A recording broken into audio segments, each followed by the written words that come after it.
spends more time on this Sabbath commandment, think about this, than he does murder, adultery, and lying. God must be serious about this matter of Sabbath. Now, I want us to look at this entire commandment in its context, and you can see the rest of the verbiage that makes this the longest commandment in the Scriptures. Verse 8, Exodus 20.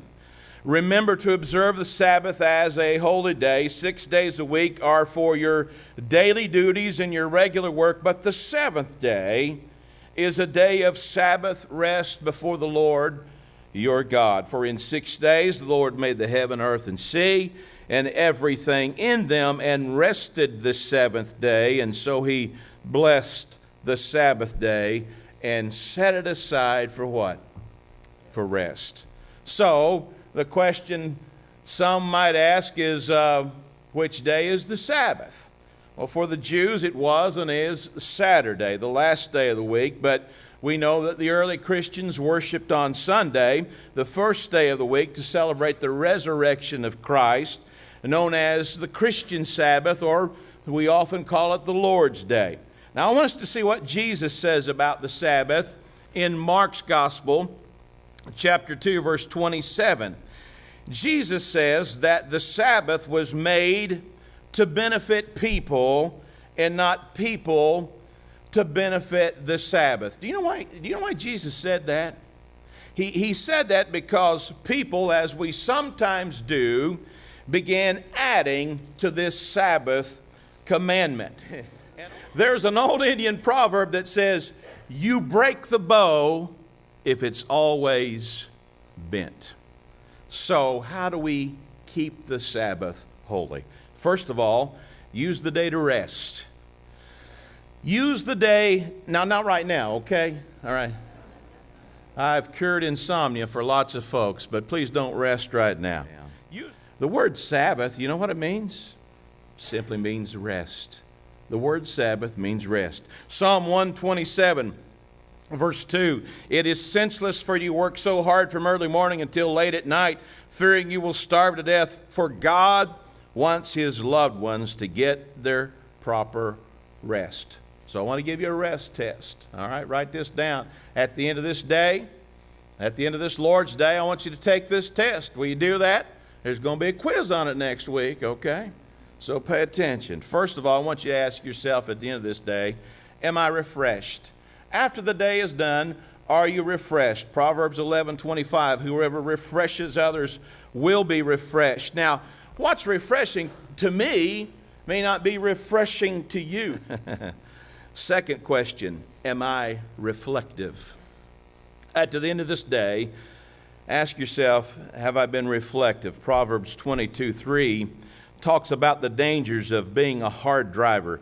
It says, the prudent see danger and take refuge, but the simple keep going.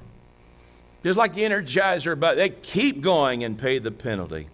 The Sabbath, my brothers and sisters, was intended for you and I to pump the brakes, to slow down, slow your roll. That's what the Sabbath is all about, is for us to slow our roll. It's a day to reflect on the past week and ask ourselves, what went well? What didn't go so well? What do I need to look at for this next week? Did I work hard? Did I give my employer? Did I give them their money's worth? Did I honor God with my life? Was I a good husband? Was I a good father to my children? Reflect. Turn off the noise of the world and listen. Let your spirit catch up with your body and your mind. The last question in the rest test is this: am I refocused? Am I refocused? In Mark 8, verse 36, Jesus asks a question that we ought to ask ourselves every Sabbath, every Lord's Day. He says, what good would it do to get everything you want and lose you, the real you? What could you ever trade your soul for? We've got to take time to rest the soul. So the second thing we must do on the Lord's Day is to make it a day of reverence. Psalm 95:6, come, let us bow down in worship. Let us kneel before the Lord, our Maker. Jesus said this in Matthew 11, come unto me, all ye that labor and are heavy laden, and I will give you rest.